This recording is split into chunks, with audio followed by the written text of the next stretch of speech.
कानी बहू। किशोरी लाल जी के बेटे राघव की शादी की बात जगह जगह चल रही थी, लेकिन किशोरी लाल जी को कोई लड़की पसंद ही नहीं आती थी। और उसकी एक ही वजह थी, किशोरी लाल जी का लालची होना।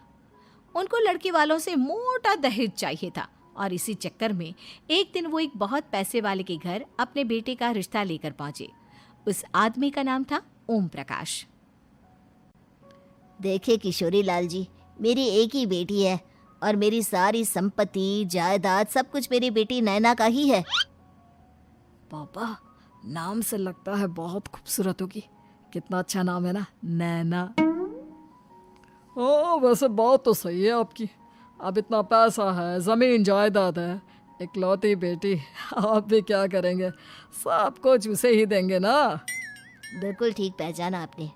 बस बेटी की शादी और सारी जायदाद उसके नाम। पापा, बिना देखे हाँ कर दीजिए ना। इतना अच्छा रिश्ता फिर कहाँ मिलेगा? माला माल हो जाएंगे हम। मैं अपनी बेटी को बुलाता हूँ। अरे नहीं नहीं नहीं नहीं, आपकी बेटी का नाम नैना है, सुनकर ही लगता है बहुत सुंदर होगी। रहने दीजिए अंकल, मैं तो आपकी बेटी के नाम से ही इतना खुश हो गया हूँ कि उसे बिना देखे शादी करने को तैयार हूँ। अब तो मैं उसका चेहरा सीधे शादी के बाद ही देखूंगा। और इस तरह राघव नैना का चेहरा नहीं देखता और उससे शादी कर लेता है। शादी के बाद अपनी सुहाग रात पर जब राघव नैना का घूंघट उठाकर देखता है तो नैना की आंखें बंद थी।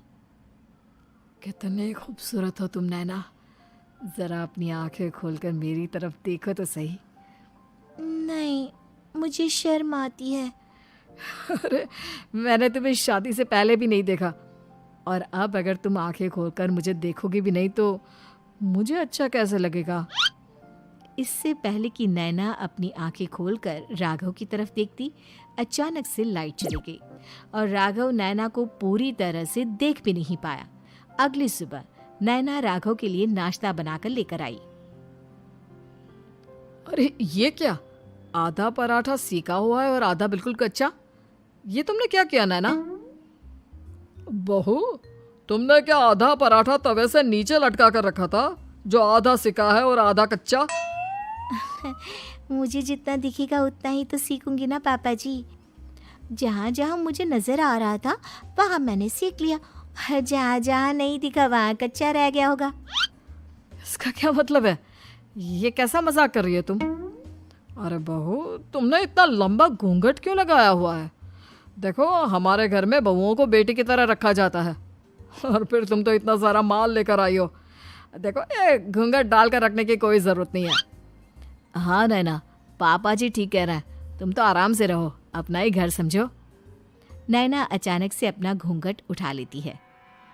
अरे ये क्या पापा, नैना की तो एक आंख फूटी हुई है। नाम से नैना, लेकिन ये तो कानी बहू निकली। मेरे साथ धोखा हुआ है, धोखा। बिना दिखाए अपनी कानी लड़की मेरे संग ब्याह दी। मुझे कानी बीवी नहीं चाहिए। मुझे अभी ओम प्रकाश जी से बात करनी पड़ेगी। आखिर उन्होंने मेरे साथ ऐसा किया क्यों? अरे, आप लोगों ने ही तो पापा से कहा था कि आप लोग शादी से पहले मुझे देखना नहीं चाहते। अब मेरे पापा पर क्यों इल्जाम लगा रहे हैं? अरे लेकिन उन्हें बताना तो चाहिए था ना कि तुम कानी हो, एक आंख से तुम्हें दिखाई नहीं देता। किशोरी लाल और राघव नाराज होकर ओम प्रकाश को अपने घर बुलाते हैं। पापा जी, ये आपने क्या किया? शादी से पहले बताया क्यों नहीं कि नैना की आंखों में परेशानी है? अरे, आप ही ने तो लड़की देखने से मना कर दिया था। अरे लेकिन आप बता तो सकते थे। आपको तो हमारी बेटी की प्रॉपर्टी चाहिए थी, वो भी पूरी की पूरी। अब क्या हुआ अगर उसे आधा दिखाई देता है?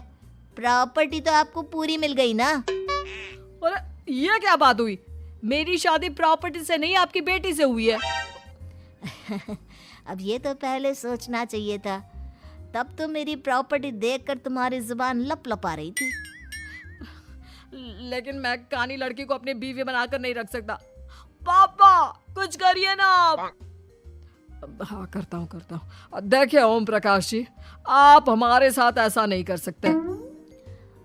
और तुम देखो, अगर तुमने मेरी बेटी से शादी तोड़ी ना, तो जो भी प्रॉपर्टी मैंने तुम्हें दी है वो तो पूरी की पूरी वापस ले ही लूँगा, और आधी प्रॉपर्टी तुम्हारी भी लूँगा।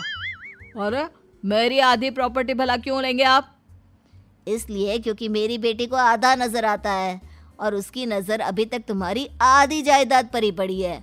अब तुम उसे घर से निकालोगे तो कुछ तो लेकर जाएगी ना। और अगर हम आपकी बेटी को अपने घर की बहू बना कर रखे तो? तो तुम्हारी पूरी प्रॉपर्टी तुम्हारी ही रहेगी, और जो मैंने तुम्हें दिया है ना, उसमें से बस मैं आधा लेकर जाऊंगा। अरे लेकिन अब आप अपनी दी हुई प्रॉपर्टी में से आधी वापस क्यों लेकर जाएंगे? अगर मैं आपकी बेटी को अपनी पत्नी बनाकर रखने को तैयार हूं तो? इसलिए ताकि भविष्य में अगर तुम मेरी बेटी को धोखा दो तो उसके पास कुछ तो रहे जो पति का हो।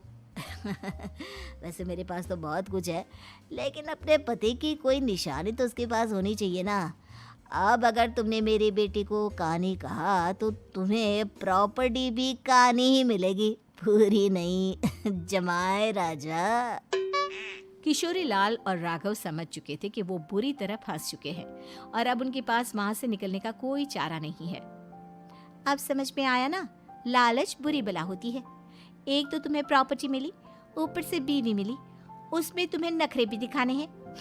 आए बड़े, चुपचाप बैठो दोनों।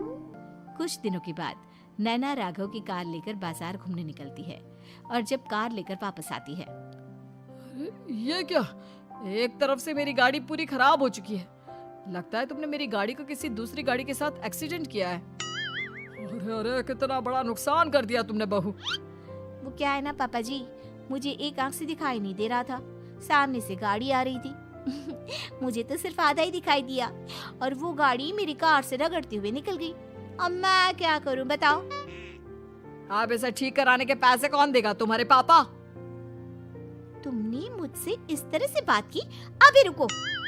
नैना राघव की शिकायत ओम प्रकाश को कर देती है। देखो राघव, अब जो मेरी आधी प्रॉपर्टी तुम्हारे पास थी ना, उसमें से आधी और मैं लेकर जाऊंगा, क्योंकि तुमने मेरी बेटी को डांटा। अरे नहीं नहीं पापा जी, गलती हो गई, माफ कर दो। गलती की तो कोई गुंजाइश ही नहीं। अगली बार मेरी बेटी को डांटा तो बची हुई आधी में से आधी और ले जाऊंगा। लालच के चक्कर में हम दोनों ने बहुत बड़ी गलती कर दी बेटा। एक तो तुम्हें कानी बहू मिली और ऊपर से जो माल मिला वो भी काना। इस तरह राघव की हर एक गलती पर ओम प्रकाश उसकी प्रॉपर्टी का आधा आधा हिस्सा लेकर अपना सारा माल वापस ले गया और राघव को कानी बीवी से काम चलाना पड़ा। भाई लालच वाकई में बुरी बला है।